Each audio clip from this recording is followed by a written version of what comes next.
बिस्मिल्लाहिर्रहमानिर्रहीम। अरशद लोधी कम दियां गल्लां नाल हाज़िर खिदमत है। की हाल जे ठीक ठाक हो, खरीयत नाल हो? अल्लाह ताला तुहानू खुश रखे, शाद रवो ते आबाद रवो।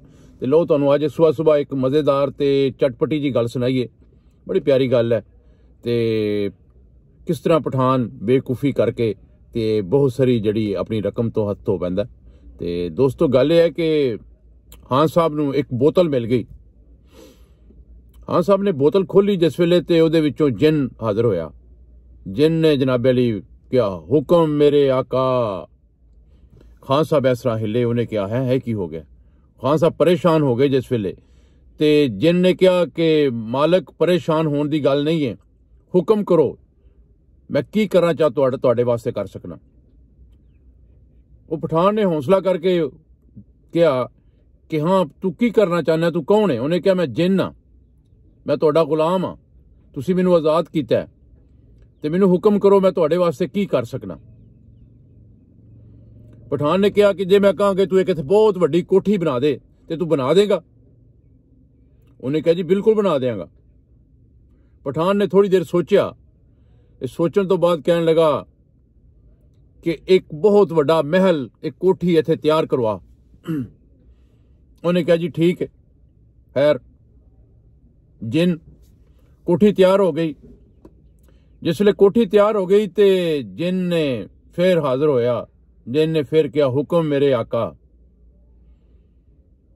पठान ने क्या कोठी तैयार हो गई है? उन्हें क्या कोठी ते सामने तैयार है जी, देखो।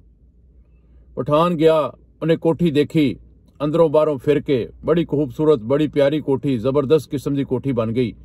ते पठान जड़ा है वह बड़ा खुश होया ते खुश हो के जनाब मुस्कुराया।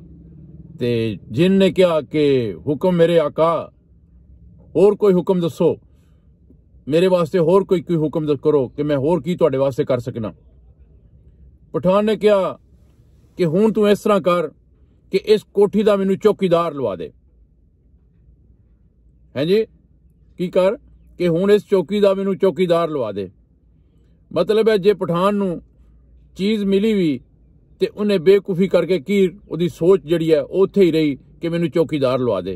क्योंकि पठान जड़े ने वो आलमोस्ट जड़े ने वो चौकीदार का काम करते हैं, खुदाइयां का काम करते हैं, मेहनत मजदूरी का काम करते हैं। गरीब आदमी सी ते गरीब आदमी की सोच जड़ी है वो उत्थे ही रही। उन्हें कहा जी हुण मैनू इत्थे चौकीदार लवा दे। ते जे कोई समझदार हुंदा ते वो जनाब उहदे कोलों होर कोई डिमांड करदा, होर कोई डिमांड करदा, होर कोई डिमांड करदा ते वो अमीर हो जांदा, अपने मामलात सीधे कर लैंदा। लेकिन चूंकि वो गरीब सी, उहदी सोच भी गरीबां वाली सी ते उन्हें पठान कोलों उहदे कोलों जिन कोलों कोठी बनवा के ते अगे जिहड़ी डिमांड की कि जी हुण मैनू इहदे ते चौकीदार रखवा दे।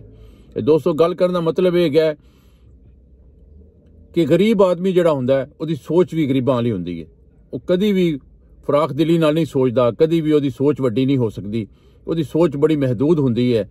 ते गल अगर पसंद आई है तो लाइक कर दियो, शेयर कर दियो। जिहड़े दोस्त चैनल च नवे ने गल तो सुनते हैं लेकिन चैनल नू अजे तक सबसक्राइब नहीं किया, उन्हें अगे मेरी रिक्वेस्ट है कि चैनल नू सबसक्राइब करो। अपने दूसरे दोस्तों भी मशवरा दियो कि चैनल सबसक्राइब करो, चैनल च शामिल हो जाओ ताकि सब तो पहले तुहानू वीडियो जड़ी है ना वो आन। ते जे गल जड़ी है इंशाअल्लाह ताला इस तरह की कोई मिठी जी प्यारी जी गल जड़ी है कल फिर सुनावांगा। कल तक इजाजत दोस्तों। अज सर्दी बहुत ज्यादा है ते सर्दी दे विच मैं मुनासिब नहीं समझा कि मतलब कोई वड्डी गल की जाए, इस वास्ते छोटी जी गल मुंतखब की सी कि छोटी जी गल सुना के फारग होवां क्योंकि ठंड बड़ी लग रही है। ते अल्लाह तुहाडा सारिआं दा हामी नासर होवे। अल्लाह हाफिज़।